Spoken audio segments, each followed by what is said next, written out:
Αγία Χρυσή Νεομάρτης, 13 Οκτωβρίου.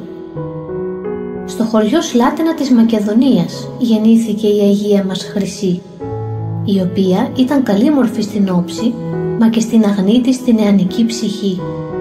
Η οικογένεια της Χρυσής στα υλικά αγαθά ήταν φτωχική, μα ήταν πλούσια στο πνεύμα, αφού ήτανε χριστιανική. Ζούσε την μαύρη εκείνη εποχή της σκληρής τουρκοκρατίας, της μωαμεθανικής και αυταρχικής των Πασάδων τυραννίας. Κάποτε, ενώ εργαζόταν στους αγρούς, ένας Τούρκος άρχοντας θα την αντικρίσει, ο οποίος, αφού την ερωτεύτηκε τρελά, γυναίκα του να την εκάνει θα θελήσει.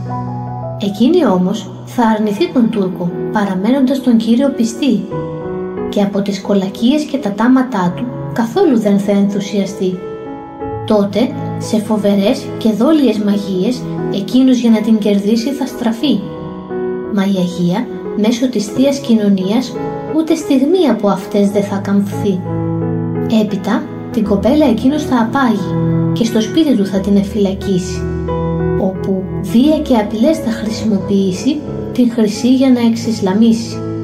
Όμως η Αγία, με θάρρος περισσό, θα αποκριθεί στον τύρανο αυτό, πως για νυμφίο αλλά και βασιλιά της γνωρίζει μόνο τον Ιησού Χριστό, και πως ακόμα κι αν την κομματιάσει, την πίστη της αυτή δεν θα αρνηθεί. Θα παραμείνει στον παντοδύναμο Θεό για πάντα προσιλωμένη και πιστή. Αφού είδε πως την κοπέλα δεν θα μπορούσε με τίποτα εκείνος να την πείσει, στην οικογένειά της θα στραφεί με απειλές, προκειμένου την Αγία να εξισλαμίσει.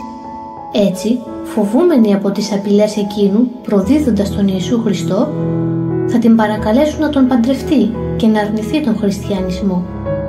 Όμως, με την άκαμπτη και πιστή ψυχή της, η αγνή του Κυρίου μας Χρυσή, με γενναιότητα στους δειλούς γονείς της, με αυτά τα λόγια θα τους αποκριθεί: «Πατέρα, έχω τον Κύριό μου Ιησού Χριστό, μητέρα την Κυρία Θεοτόκο. Αδέλφια έχω τους Αγίους της Εκκλησίας μας», είπε η Αγία με πίστη και με πόθο. Ακούγοντας τα λόγια αυτά οι Τούρκοι, τυφλωμένοι από το μίσος με μανία, σε φρικτά και ιδεχθή βασανιστήρια θα υποβάλουν την κοπέλα την Αγία. Μετά από τα βασανιστήρια το σώμα της θα τεμαχίσουν με κοφτερά μαχαίρια, και έτσι το πνεύμα της μαρτυρικά θα παραδώσει στου Ιησού μας του Χριστού τα τίμια χέρια. Το 1795 λοιπόν οι συμπατριώτες της θα την ενταφιάσουν με δόξα και τιμή, και το χωριό του Σλάτενα θα το μετονομάσουνε προς τιμήν της Αγίας σε Χρυσή. Κάθε 13 του μήνα Οκτωβρίου τις μεσητείες όλοι θα ζητήσουμε της Αγίας Νεομάρτυρος Χρυσής, την οποία με ευλάβεια θα τιμήσουμε.